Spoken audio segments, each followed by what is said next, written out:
Good morning दोस्तों। I hope आप लोग बहुत अच्छे से अपने जीवन को गुजार रहे होंगे। अभी तक हमने सुना 3000 से 2500 सालों के बीच का इतिहास कि हम इंसान आज से लगभग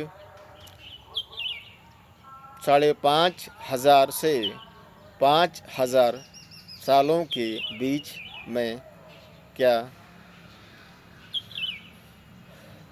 कर रहे थे। इस समय कई सभ्यताओं का विकास हो चुका है और मेसोपोटामिया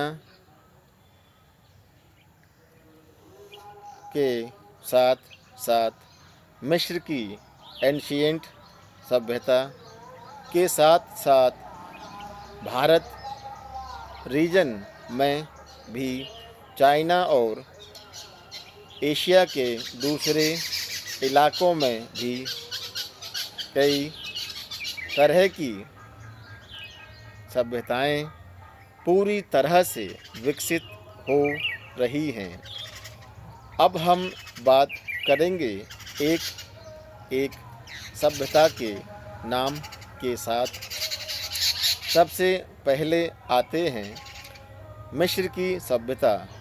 मिस्र के लोग नील नदी के किनारे सिंचाई की सुगमता होने की वजह से वहीं पर खेती करते थे और नील नदी के आसपास ही उन्होंने अपने बस्तियां और गांव बना लिए थे और वो इन्हीं बस्तियों में गांव और बड़े बड़े यूँ कह सकते हैं कि कस्बों की शुरुआत हो चुकी है और लोग अपने आसपास ही नील नदी के पानी से सिंचाई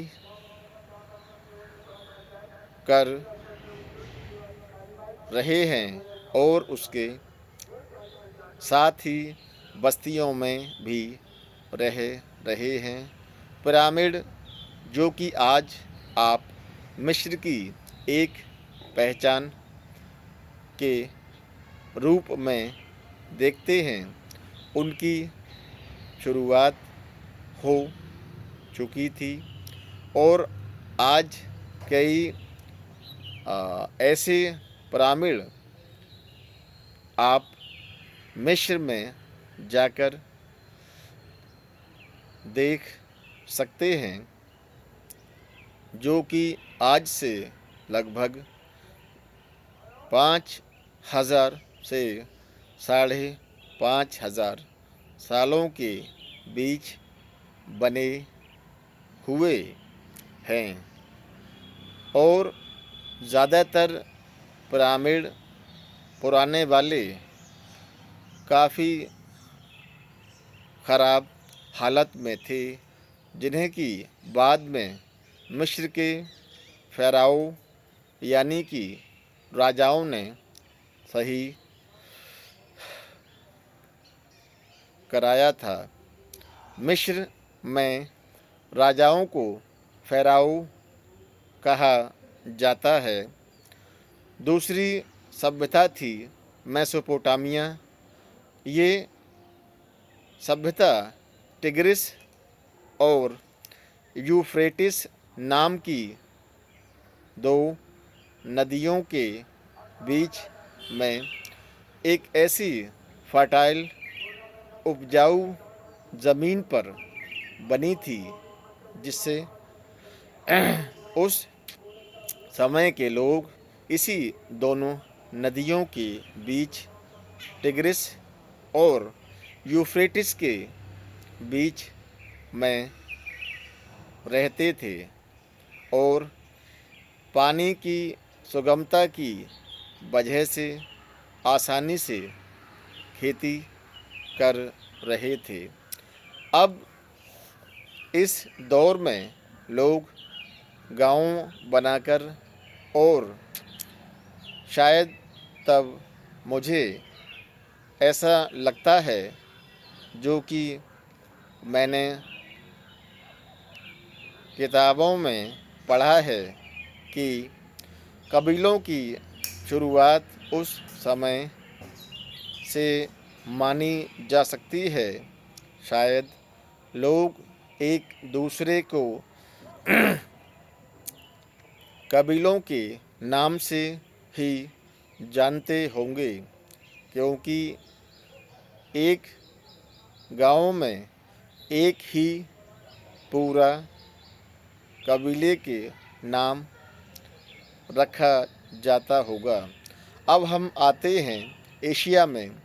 एशिया में भारत और चाइना दो ऐसी पुरानी सभ्यताओं का गढ़ रहे हैं जिनमें कि आज भी मोहनजोदड़ो और हड़प्पा के अवशेष मिलते हैं।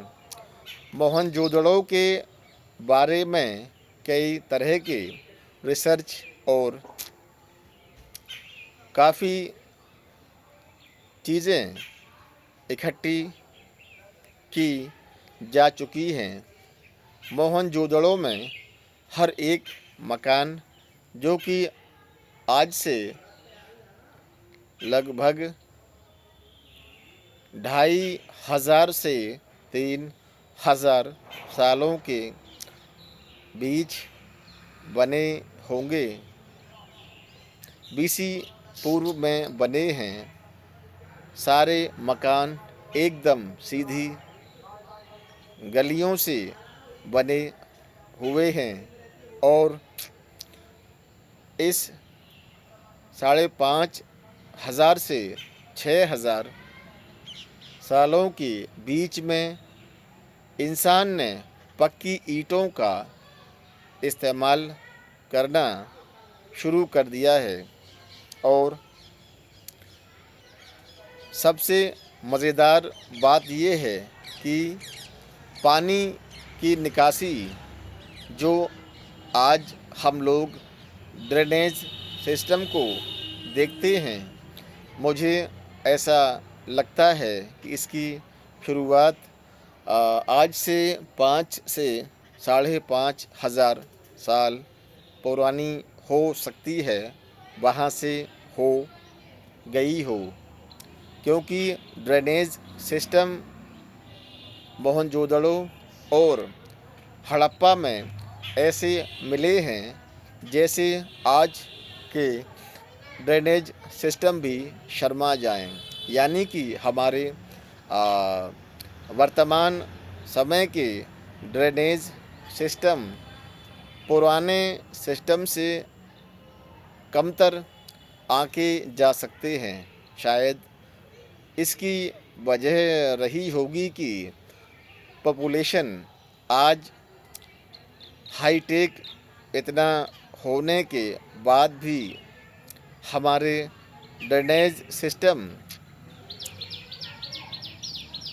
मानसून में ज़्यादा बारिश होने के बाद कोलैप्स कर जाते हैं। वहीं मोहनजोदड़ो के जो स्ट्रक्चर सामने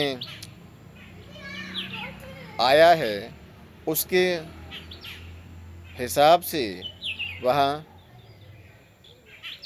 कोई भी पानी का जमाव या सड़कों पर नहीं आता होगा। चाइना में भी कमोवेश ऐसे ही हालात थे। अब इंसान बैलगाड़ी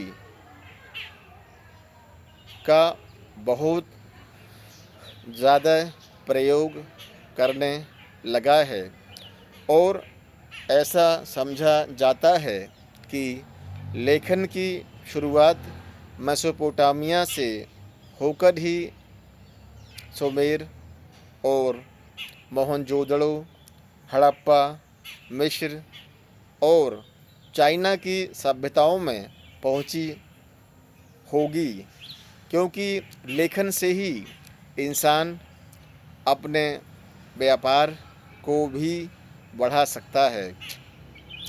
तो व्यापार भी इन सभी सभ्यताओं में पूरी तरह से होने लगा है और उसके हिसाब किताब को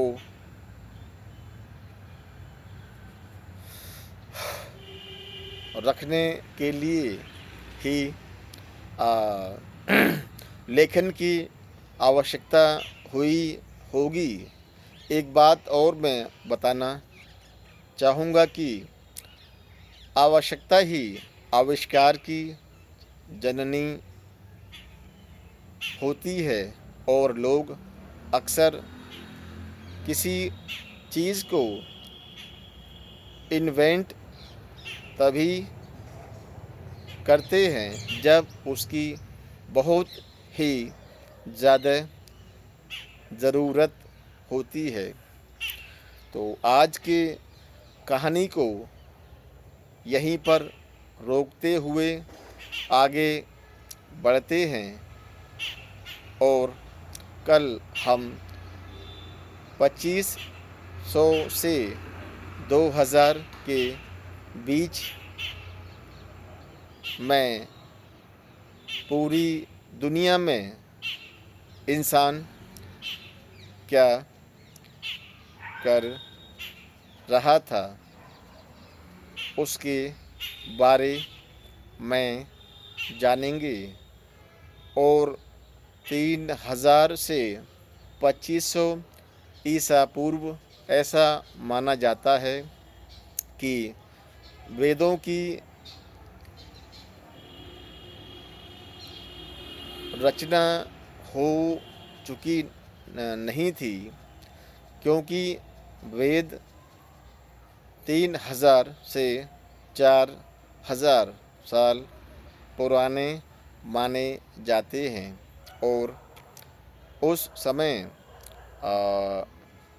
मेसोपोटामिया या मिस्र में सिर्फ कौन पिल्ले ना यहाँ नहीं है, मैं उधर होंगे, उस वाले हिस्से में होंगे। फाटक पड़ेगा आगे, फाटक में से आओ अंदर, पिल्ले इधर मिल जाएंगे। पिल्ले उधर पिल्ले कुछ हैं। अभी एक महिला आ गई थी, उनको